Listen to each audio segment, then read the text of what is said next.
தமிழ் தலைவாஸ் டீமை UPO team முடிச்சு விட்டுட்டாங்க. ரொம்ப கோபமா வருதுங்க. ஏன்னா ஒரு தவறுகள் செஞ்சோம், அதுல இருந்து திருத்தி இன்னொரு தவறு செஞ்சோம்னா பிரச்சனை இல்லை. பண்ண விஷயத்தையே திருப்பி திருப்பி திருப்பி திருப்பி இந்த மேட்ச் தோத்ததுக்கு முழு காரணமும் தர்மராஜனை மட்டும் தான்.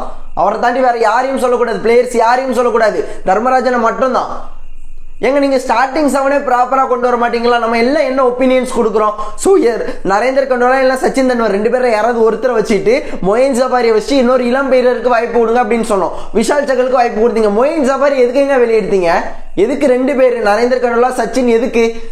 ஓப்பனா சொல்ல போனோம் அப்படின்னு கேட்டீங்கன்னா அவங்க 2 பேரும் பெரிய பிளேயர்ஸ் தான், நான் இல்லைன்னா சொல்லலை. ஆனா அவங்களுக்கான பிளான் எல்லாமே எல்லா டீமும் பக்காவா போட்டுட்டு வந்திருப்பாங்க. நீங்க அதே விஷயத்தை திருப்பி திருப்பி செய்யும் போது பயங்கரமா கோவம் வருது.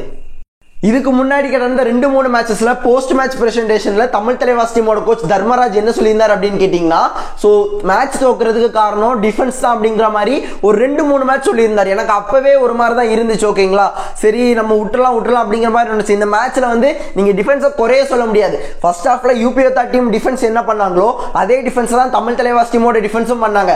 தமிழ் தலைவாஸ் டீமோட ரைடர்ஸ் என்ன பண்ணாங்களோ அதே விஷயத்த தான் யூபிஓ டீமோட ரைடர்ஸும் பண்ணாங்க.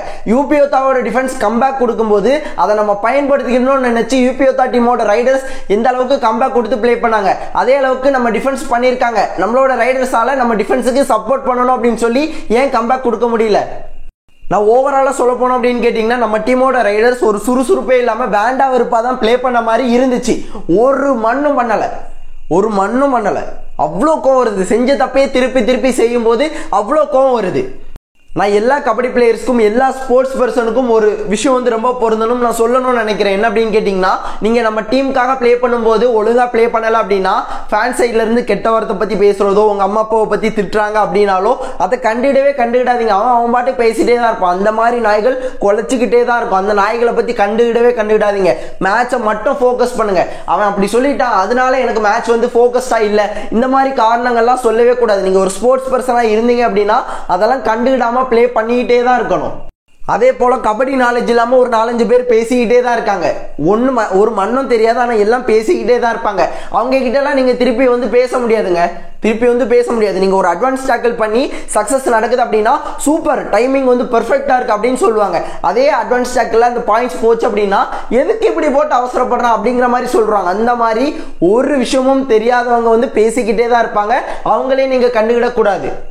ஓவராலா ஒரு இண்டிவிஜுவல் பர்சனை தாக்கி பேசணும் அப்படிங்கிற மாதிரி எனக்கு எந்த ஒரு இன்டென்ஷனும் இல்லை. அந்த மாதிரி பேசுறதுக்கு எனக்கு தகுதியும் இல்லை. நான் அந்த மாதிரி பேசவும் இல்லை. நான் என்ன சொல்றேன் அப்படின்னு கேட்டீங்கன்னா, ஒரு பிளேயர் வந்து ஒரு டீமுக்காக நல்லா பிளே பண்ணல அப்படின்னா அந்த பிளேயர் நீங்க இதை மாத்திக்கோங்க அதை மாத்திக்கோங்க அப்படிங்கிற மாதிரி சொல்லலாம். அதே தப்ப திருப்பி திருப்பி செஞ்சாங்கன்னா நமக்கு கோவம் வரலாம். ஆனா அந்த கோவமும் ஒரு லிமிட்ல தான் இருக்கணும். பிளேயர்ஸை திட்டுறதுக்கு நம்ம யாருங்க? அந்த உரிமை வந்து கோச்சுக்கும் கிடையாது, சிஓக்கும் கிடையாது. நம்ம யாருங்க அவரை திட்டுறதுக்கு? நீங்க உங்க பாட்டுக்கு பேசிட்டு போயிருங்க. நீங்க அந்த இடத்துல இருந்து பிளே பண்ணீங்கன்னா உங்களுக்கு வந்து தெரிஞ்சிருக்கும். நீங்க வந்து இந்த கனவு உலகத்திலே கற்பனை கோட்டை கட்ட ஆரம்பிச்சிருவீங்க. அந்த இடத்துல நான் இருந்திருந்தா அப்படி ஒரு சூப்பர் ரைட் போட்டிருப்பேன், நான் சூப்பர் டேக்கிள் பண்ணியிருப்பேன் அப்படிங்கிற மாதிரி உன்னால கனவுல மட்டும்தான் கனவு காமிச்சிட்டே இருக்க முடியும். அங்க போய் பிளே பண்ணி பார்த்தா தான் உனக்கு தெரியும். ஆனா இவ்வளவு நேரம் அவுட் ஆஃப் ரிவ்யூ வந்து போயிட்டேன். ஒரு முக்கியமான கேள்வி, எதுக்காக மொயின் சஃபாரியை ஸ்டார்டிங் 7ல இறக்கல? உங்களுக்கு வந்து உங்க டிஃபென்ஸ் வந்து பிரமாதமா இருக்கு. அதை கரெக்டா செட் பண்றதுக்கு, அந்த டோனை செட் பண்றதுக்கு வந்து நிதிஷ்குமார் ஸ்டார்டிங்லேயே பாயிண்ட்ஸ் எடுக்க ஆரம்பிக்கிறாரு. அண்ட் அதன் மூலமா உங்களோட டிஃபென்ஸ் வந்து பூஸ்டப் ஆகி அவங்களும் பாயிண்ட்ஸ் எடுக்க ஆரம்பிக்கிறாங்க. காம்பினேஷன் டேக்கிள்ஸ் எல்லாமே பக்காவா இருக்கு. அதே போல உங்களுக்கு ரைடிங்ல ஒரு பிளேயர் வந்து அந்த டோனை செட் பண்ணணுமா பண்ணண்டாமா, அந்த பிளேயர் மொயின் சஃபாரி மட்டும்தான். அதை நல்லா புரிஞ்சுக்கோங்க. யாருமே சுறுசுறுப்பே இல்லாம ஏதோ வேண்டாம் வெறுப்பா பிளே பண்ண மாதிரி தான் இருந்துச்சு. இதுக்காக மட்டும்தான் நான் யங் பிளேயர்ஸை யூஸ் பண்ணுங்க, மாசான முத்தை யூஸ் பண்ணுங்க, சௌரபை யூஸ் பண்ணுங்க, திராஜ் யூஸ் பண்ணுங்க, விஷாலை யூஸ் பண்ணுங்க, இந்த மாதிரி சொல்லிக்கிட்டே இருக்கிற விஷயம் அதுக்காக மட்டும்தான். நீங்க அதுவும் இல்லாம இன்னும் அதே பிளேயர் எக்ஸ்பீரியன்ஸுக்காக மட்டும் ஒரே ஒரு பிளேயரை வச்சிருந்தா போதுங்க. அதை தாண்டி பிளேயர்ஸ் தேவையில்லை. எல்லாருமே இந்த விஷயத்த திருப்பி சொல்லிட்டு இருக்காங்க. அதே தப்பு திருப்பி பண்ணும்போது பயங்கரமா டென்ஷன் ஆகுது.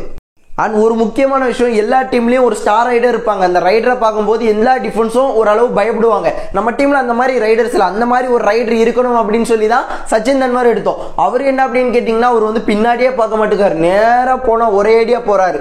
நரேந்தர் கண்டோலா அவர்கிட்ட வந்து பல ஸ்கில்ஸ் இருக்கு, ஸ்பீட் இருக்கு, எல்லாம் ஓகே தான்.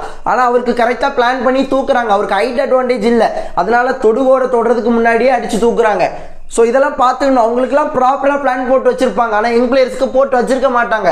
ஸோ அதனால மட்டும் தான் நான் யங் பிளேயர்ஸை யூஸ் பண்ணுங்க, சுறுசுறுப்பாக இருக்கும், மேட்ச் கொஞ்சம் இன்ட்ரெஸ்டாக போகும். இங்கே பாருங்க, இப்போ ஒன் சைடாக தள்ளி விட்டுட்டாங்க, ஒன் சைடாக அடிச்சு நொறுக்கிட்டாங்க நம்ம டீமை. இனிமேல் அடுத்த மேட்ச் அவங்க கூட தான் போடணும். அங்கேயும் போய் இதே மாதிரி செஞ்ச தப்பே திருப்பி செய்யும் போது அவங்க தட்டி கீழே உட்கார வச்சிருவாங்க. அதுக்கப்புறம் நம்மளால எந்திரிக்கவே முடியாது. அண்ட் ஓப்பனாக சொல்ல போனோம் அப்படின்னு கேட்டிங்கன்னா, நம்ம ரைடிங் டிபார்ட்மெண்ட்டில் நிறைய மிஸ்டேக்ஸ் இருக்குது. நான் இப்போவும் சொல்கிறேன், எந்த டீமோ உங்கள் டீமோட ஸ்டார் ரைடரை வந்து ஆப்ஷனில் ரிலீஸ் பண்ண மாட்டாங்க.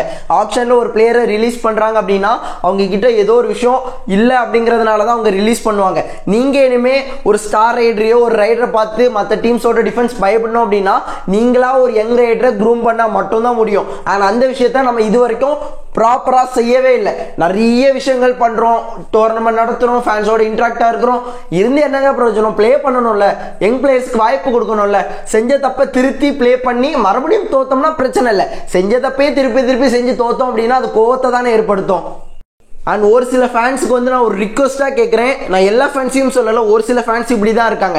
ஒரு பிளேயரை பற்றி அவங்க ஜெயிச்சாலும், நல்லா ப்ளே பண்ணாலும், தோத்தாலும், கேவலமாக ப்ளே பண்ணாலும் உங்களுக்கு அவங்கள பற்றி பேசுறதுக்கு ஒரு சின்ன அளவு உரிமை தான் உண்டு. அந்த உரிமையும் தாண்டி நிறைய விஷயங்கள் பேசுகிறீங்க, தப்பாக பேசுகிறீங்க, தகாத வார்த்தைகளால் பயன்படுத்தி பேசுகிறீங்க. இந்த மாதிரி விஷயங்கள்லாம் நீங்கள் அவாய்ட் பண்ணிக்கோங்க, ஓகேங்களா? நீங்கள் இப்படி பேசிகிட்டே இருக்கனால தான் அவங்க அங்கே இருக்காங்க, நீங்கள் இங்கே இருக்கீங்க. அதனால் ஒரு அந்த தப்பாக பேசுகிற ஃபேன்ஸ் மட்டும் கொஞ்சம் அவங்க வாயை கொஞ்சம் அடக்கிக்கிட்டாங்க. இது வந்து கொஞ்சம் ரிக்வஸ்ட்டாக கேட்குறேன், தயவு செஞ்சு அந்த மாதிரி பேசாதீங்க. அண்ட் இந்த மேட்ச் வந்து நம்ம கரெக்டாக பண்ணல, நம்ம ஸ்டார்டிங் 7 ப்ராப்பராக இல்லை, ப்ராப்பரான பிளான் இல்லை, எல்லாம் ஓகே தாங்க. எல்லாம் ஒரு சின்ன விஷயத்தினால மொத்தமாக மாறி போச்சு, எல்லாம் ஓகே தான். அண்ட் அஸ் அ ஃபேனாக நீங்கள் வந்து பார்த்தீங்கன்னா உங்களுக்கு உரிமை உண்டு. எதுக்கு அப்படின்னு கேட்டிங்கன்னா, நீங்கள் இப்படி பண்ணாதீங்க, அப்படி பண்ணுங்க, அப்படி பண்ணாதீங்க, இப்படி பண்ணுங்க. உங்களுக்கு கோவப்படுறதுக்குமே ஓரளவு உரிமை உண்டு, உங்களுக்கு கோவப்படுறதுக்கு ஓரளவு உரிமை உண்டு, ஓகேங்களா? ஆனால் அந்த உரிமையை நீங்கள் தாண்டும் போது, உங்களுக்கான லெவலை நீங்கள் தாண்டும் போது அது வந்து பர்சனலாக நீங்கள் அந்த பிளேயர்ஸை வந்து அட்டாக் பண்ணுற மாதிரி இருக்குது. ஸோ அதை மட்டும் கொஞ்சம் குறைச்சிக்கோங்க.